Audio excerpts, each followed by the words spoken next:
बकिया video देखने से पहले वीडियो को लाइक करें, राहम टीवी चैनल को सब्सक्राइब करें और बेल आइकन पर क्लिक करें। शुक्रिया।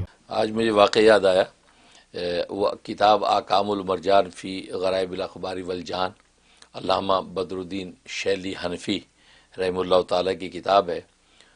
तो उसमें उन्होंने जिन्नात के अहवाल, शयातीन के अहवाल जमा किए हैं, वाक़यात जमा किए हैं।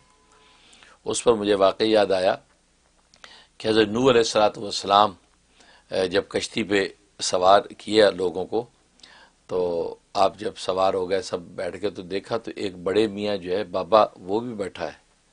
फरमाया कि भाई तुम कौन हो, तुम कब यहाँ आए हो? तो कहने लगे बस मैं भी, आपने कहा था यहाँ पनाह वाले आ जाएं सारे, तो मैं भी चढ़ गया। कहता कि तू है कौन? तो उसे बताया कि मैं तो इबलीस हूँ। कहता दुश्मन खुदा तू यहाँ कहाँ आ गया, निकल यहाँ से, हैं? उसको डांटा। तो कह लेंगे नहीं आप मुझे निकालिए नहीं, मेरी एक बात सुनिए, एक काम की बात बताता हूँ आपको। कहते क्या? कहा कि मैं जो है 5 बातें हैं जिनमें से 3 बताऊँगा, 2 नहीं बताऊँगा। हाँ वो बताऊँगा तो उससे क्या होगा, ये सबको जीने का सलीका आ जाएगा। फरमाया कि अच्छा। जब ये सुना तो अल्लाह तबारक व तआला हज़रत नूह अलैहिस्सलाम को वही की कि इसको ये कहे कि 2 बता, वो 3 छोड़। वो जो 2 नहीं बता रहा वो 2 बता दे मुझे, वो 3 ना बता भले, क्योंकि वो 2 असल हैं, ये जो छुपा रहा है। क्या? अच्छा। तो नूह अलैहिस्सलाम को बता तू, वही वो 3 जो वो नहीं मुझे सुननी, वो 2 बता जो तू नहीं बता रहा मुझे, वो सुननी। कहता अच्छा। कहता वो ये कि पहली बात ये है कि अल्लाह तबारक व तआला ने मुझे हुक्म दिया कि आदम को सजदा कर, तो मैंने सजदा नहीं किया, ठीक है ना। तो मैंने सजदा जो नहीं किया, मैंने असल में आदम से हसद कर लिया, तो हसद की वजह से मैंने सजदा नहीं किया और जन्नत से निकाला गया। और आदम जो है जिसको मशहूद बनाया, वो जन्नत में ठहरा भी दिया गया, उसने हिर्स की, हिर्स करके उसने वो फल खा लिया तो जन्नत से निकाला गया। तो जन्नत से निकलने के 2 ही सबब बनते हैं, एक हसद, दूसरी हिर्स। कहता जो तेरा पैरोकार इससे बच जाएगा ना, जन्नत उसी के लिए। एक हसद से बचे, दूसरा हिर्स से बचे।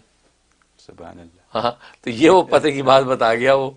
तो उन्होंने सलातो-उस-सलाम ने कहा ये तो बड़ा अच्छा है, तो चलो लोगों को बता दें भाई। तो उन्होंने आगे इस पैगाम को तो गोया कि ये वो बुनियाद बताई है, हसद और हिर्स। बस आज भी जो लोग इस चीज़ को समझ लें, हसद ना करें, क्योंकि हसद करने से अल्लाह की नज़र में मकाम गिरता है। जैसे वो जन्नतों से जो है ज़मीन की पस्तियों में गिरा है, तो हसद इंसान को पस्तियों में गिराता है। तो अगर किसी से आपने नाजायज़ हसद किया तो नतीजा क्या होगा, आप मारे जाएंगे, आपके बुलंद मर्तबे पस्ती में बदल जाएंगे।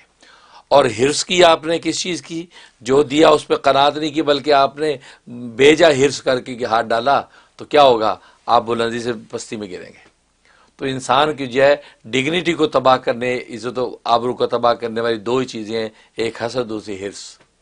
बस इन दोनों के अंदर बचें। हसद के वक़्त में ये तसव्वुर करें कि ये तकसीम नौश्तर तकदीर में हो चुकी है, उसको जो कुछ अल्लाह ने नवाजना वो नवाज के रहेगा, मेरी हसद से होना कुछ भी नहीं।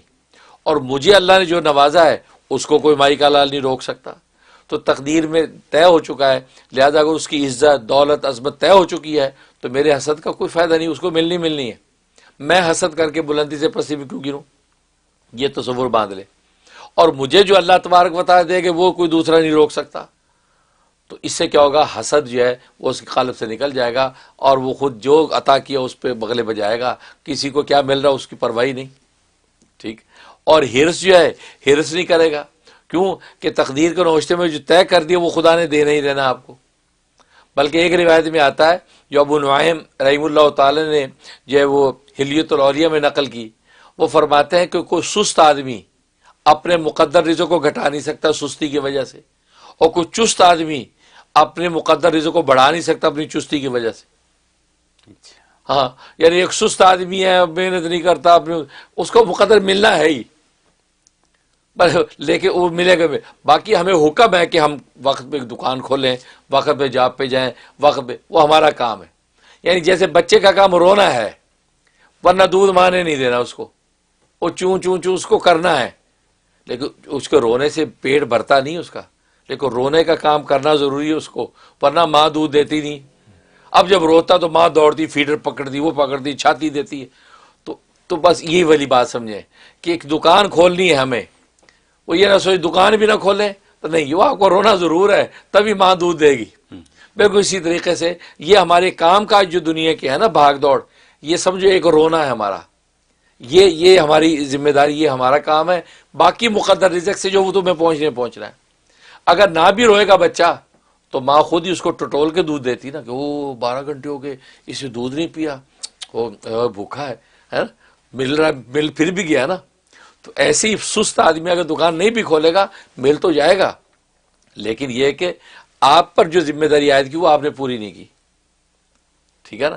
اس لیے تو ہرس کے وقت میں نہ سوچے کہ یار یہ بھی لے لوں وہ بھی لے لوں، آپ بلکہ مزے کی بات، اللہ والوں کے اخلاق، اولیاء اللہ کے اخلاق میں سے ایک بات یہ لکھی ہے کہ کوئی ان کی جیب میں سے ان کے پیسے نکال کے بھاگ جائے تو اس کے پیچھے نہیں دوڑتے کہ جی حضرت آؤ چور بھاگا پکڑے اس نہیں. اگر یہ میرے نوشے تقریب میرے لکھے نا، یہ اس کے پاس سے لوٹ کے میرے پاس ہی آئیں گے، کیا ٹینشن لینی جانے تو وہی ہوتا ہے، وہ لوٹ کے پیسے واپس اس کے پاس ہی آتے. کتنی مطمئن زندگی جبکہ اللہ کی تقدیر پہ راضی ہو جائے. تو یہ رضا برضا کا مقام. تو یہ جو ہے حسد و حرص جو ہے، فرمایا کہ بس ان تصور کے ساتھ انسان مراقبے کرے تو دونوں مرض نکل جائیں گے. جنتیں انہی کی وجہ سے عطا ہوتی ہیں، انسان آگے پہنچ جائے گا. سبحان اللہ. What a beautiful lesson about jealousy and greed. بالکل Avoid both. بالکل الحمدللہ. Very nice. Very nicely said. Thank you very, very much.